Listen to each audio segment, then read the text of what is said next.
Certainly what we see is that the grid itself in the United States is aging. There's a decent amount of uncertainty around not only climate change, but what it's going to cost to clean it up. There's a huge uncertainty in the cost of fuels. Gas is very cheap right now, as is coal, but a year ago these things were at all-time highs. And of course, there's huge uncertainty with the regulatory environment for how assets can be acquired and then costs can be recovered for the utilities. And yet we still think, just real simple math, that without utilities the total amount of solar generation is going to remain very small. A single 10 megawatt field project is equivalent to 300 residential rooftops, and obviously the amount of work and siting and putting those things in and the cost associated with a 10 megawatt farm is substantially less than, and 10 megawatts at a time is substantially less than hundreds or thousands or tens of thousands of consumer rooftops. We think that's also going to be a viable and very necessary part of the market, but we don't think we're going to get that yellow 10% coverage by residential rooftops alone. And so we've continued to spend time with utilities to try and understand specifically how their problem set could be supported with solar generation. And what they've generally told us is that solar costs are too high. A number of sources cite that, quote-unquote, grid parity is really not going to be available to us for at least another 10 years. They're very worried about the technology itself being intermittent generation. There's a lack of clarity on just how much land is needed versus how much land is available. This is, again, specific to utility feedback that we get.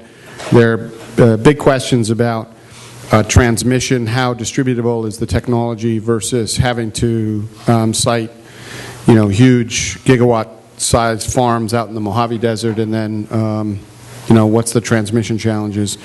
And probably the biggest thing that most utilities have mentioned to us once the laundry list of complaints is out of the way is there's really no way to recover cost.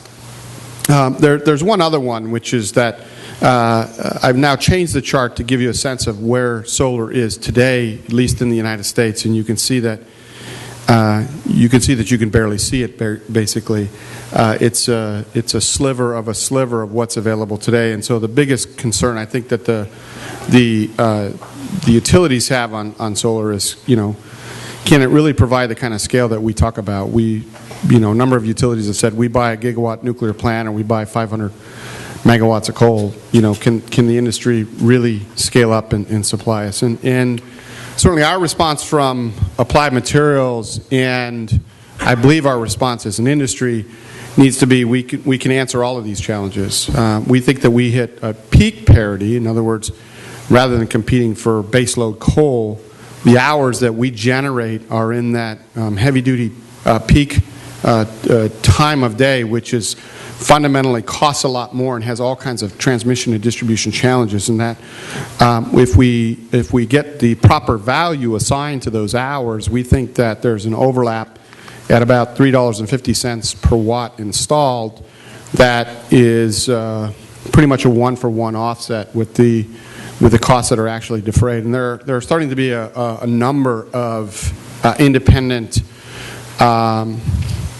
points that are supportive of that price point. Probably the most specific one that's come out recently is the California Public Utility Commission study that's trying to get to the 33% RPS here in California, and it specifically cited that at $3.08 a watt installed, you can do virtually 70 or 80% of that RPS as solar, and it doesn't cost anything relative to the other options.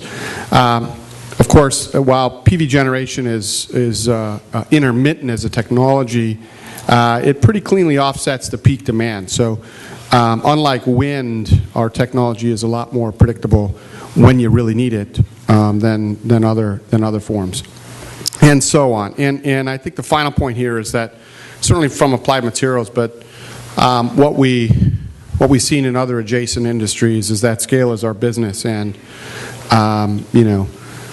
we believe that scale given a few years of predictable demand, is not really a problem.